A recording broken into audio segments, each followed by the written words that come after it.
안녕하세요. 오늘 분석에서는요, 한국 주식시장의 정말 고질병이었죠. 코리아 디스카운트의 판 자체를 바꾸는 아주 거대한 변화, 특히 우리나라 대기업 지주회사들에서 일어나고 있는 패러다임의 전환에 대해 아주 깊숙이 한번 들여다볼까 합니다. 왜 지금 이 시점이 중요한지 그 핵심만 딱 짚어드리겠습니다. 자, 모든 건 바로 이 질문 하나에서 시작합니다. 왜 우리나라 대기업들은 그들이 가진 진짜 가치에 비해서 항상 이렇게 싸게 거래되어야만 했을까요? 정말 오랫동안 우리 투자자들을 답답하게 만들었던 이 코리아 디스카운트라는 미스터리, 오늘 제대로 한번 파헤쳐 보겠습니다. 자, 그럼 이 지긋지긋한 할인의 진짜 원인이 뭔지 그 심장부로 한번 들어가 보죠. 이 문제를 제대로 이해하려면요, 먼저 지주회사라는 게 정확히 뭔지부터 알아야 합니다. 구조를 알아야 문제가 보이거든요. 지주회사, 뭐 어렵게 생각할 것 없습니다. 쉽게 말해서 그룹 전체를 지휘하는 컨트롤 타워, 어머니 회사라고 생각하시면 편해요. 우리가 아는 삼성전자나 LG 에너지 솔루션 같은 개별 사업체가 아니라 이런 알짜 회사들을 한데 묶어서 소유하고 지배하는 맨 꼭대기에 있는 회사, 바로 그게 지주회사입니다. 바로 여기서부터 문제가 생깁니다. 순자산 가치, NAV, 할인이라는 건데요. 이게 얼마나 말이 안 되냐면요. 이 지주회사가 가진 자회사들 가치를 싹 다 더하면 10,000원짜리인데 주식시장에선 이걸 고작 4,000원, 5,000원에 팔고 있는 셈이에요. 정말 이상하죠? 귀한 물건들로 가득 찬 바구니를 통째로 반값에 파는 거나 마찬가지입니다. 이 차트를 한번 보세요. 숫자를 보면 정말 기가 막힙니다. SK나 LG 같은 우리나라 대표 지주회사들의 할인율이 60%를 넘어가는 게 현실이에요. 다시 말해서 회사가 가진 진짜 가치의 절반도 인정을 못 받고 있다는 뜻입니다.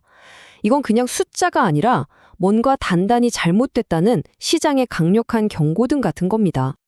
그럼 대체 왜 이런 말도 안 되는 일이 벌어지는 걸까요?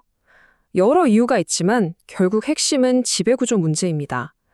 특히 쪼개기 상장, 즉 돈 잘 버는 알짜 자회사를 또 상장시켜서 어머니 회사인 지주회사 가치를 떨어뜨리는 관행이나 오직 대주주에게만 유리한 의사결정들, 이런 것들이 쌓이고 쌓여서 소액주주들의 신뢰를 완전히 잃어버린 거죠. 결국 본질은 불신입니다. 내가 여기 돈 넣어봤자 대주주 좋은 일만 시키는 거 아니야? 하는 바로 그 불신이 이 할인율의 정체인 겁니다. 그런데 말이죠. 영원할 것 같던 이 게임의 판이 지금 뿌리부터 흔들리고 있습니다.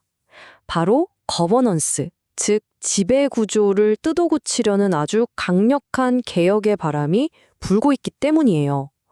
오랫동안 굳어져 있던 게임의 규칙이 근본적으로 바뀌고 있는 겁니다.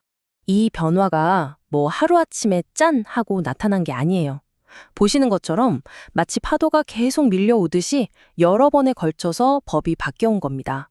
점진적이지만 아주 강력하게요. 이사회의 책임을 주주에게까지 넓히고 소액주주의 목소리에 힘을 실어주는 방향으로 법이라는 저울의 추가 조금씩, 아주 조금씩 우리 주주 쪽으로 기울기 시작한 겁니다. 그리고 이 모든 변화의 활용점정이 바로 이겁니다. 회사를 위해서 일하던 이사의 충실 의무가 회사 및 주주를 위해서로 바뀐 거. 글자 몇 개 바뀐 것 같죠? 아니요, 이건 하늘과 땅 차이입니다. 이제 법적으로 이사회는 대주주만이 아니라 저와 여러분 같은 모든 주주의 이익을 동등하게 고려해야만 하는 의무가 생긴 거예요. 바로 이겁니다. 여러분이 가진 한 표 한 표의 무게가 법적으로 완전히 달라졌다는 뜻이에요. 이제 대주주와 소액주주가 적어도 법 앞에서는 이 저울처럼 균형을 맞출 수 있는 힘이 생긴 거죠. 모든 변화의 시작점입니다. 자, 그럼 법이 이렇게 바뀌었는데 이게 실제 기업들한테는 어떤 영향을 미칠까요? 가장 먼저 그리고 가장 크게 바뀌는 게 바로 돈줄, 즉 자금을 조달하는 방식입니다. 완전히 새로운 전략이 필요해진 거죠. 과거와 미래가 이렇게 극명하게 나뉩니다. 예전에는 왼쪽 방식이었죠. 알짜 자회사가 돈 필요하면 그냥 밖에서 투자받고 또 상장시켜버리는 거예요. 이걸 우리가 쪼개기 상장이라고 부르면서 분통을 터뜨렸던 거고요. 근데 이제 그게 안 통합니다. 오른쪽처럼 어머니 회사인 지주회사가 직접 돈을 모아서 자회사에 쏴주는 방식으로 갈 수밖에 없게 된 거예요. 가치가 흩어지는 게 아니라 한 곳으로 모이는 거죠. 그러니까 이제 지주회사는 더 이상 편법을 쓸 수가 없어요. 그룹 전체의 돈을 책임지는 중앙은행이 되어서 스스로 자금 흐름을 관리하고 통제해야만 하는 아주 무거운 책임을 지게 된 겁니다. 자, 그럼 지주회사가 돈을 마련하려면 어떻게 해야 할까요? 주식을 더 찍어내는 소위 유상등자를 해야 하는데 여기서 시장이 엄청난 압박을 가하기 시작합니다. 당신들 주가가 장부 가치도 안 되는데 무슨 염치로 돈을 달라고 하냐 이거죠. PBR 1배, 최소한 2선은 넘어야 자금 조달의 명분이 선다는 겁니다.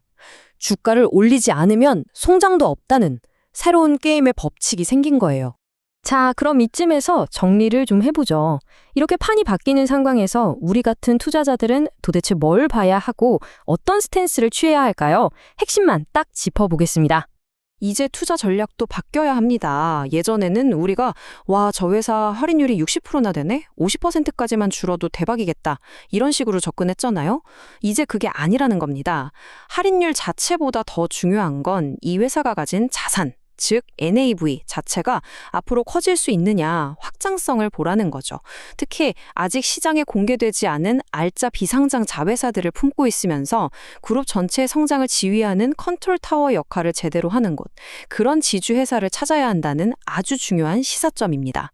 결국 이 모든 변화의 톱니바퀴들이 맞물려 돌아가면서 지주회사들을 어디로 몰고 가냐면요. 지배구조를 개선하고 배당 같은 주주 환원을 늘리고 포트폴리오를 재정비해서 결국 자기 회사 주가를 올릴 수밖에 없는 방향으로 가게 만드는 겁니다. 드디어 경영진과 우리 주주들의 이해관계가 한 방향으로 맞춰지기 시작한 거죠. 이게 가장 큰 변화입니다. 그래서 맨 처음 던졌던 질문으로 다시 돌아오게 됩니다. 우리는 정말 이 지긋지긋했던 코리아 디스카운트의 끝을 보고 있는 걸까요? 제 20년 경험으로 볼 때 분명한 건 거대한 변화의 톱니바퀴는 이미 돌기 시작했다는 겁니다. 그 끝이 어딜지는 앞으로 시장이 우리에게 직접 보여주겠죠.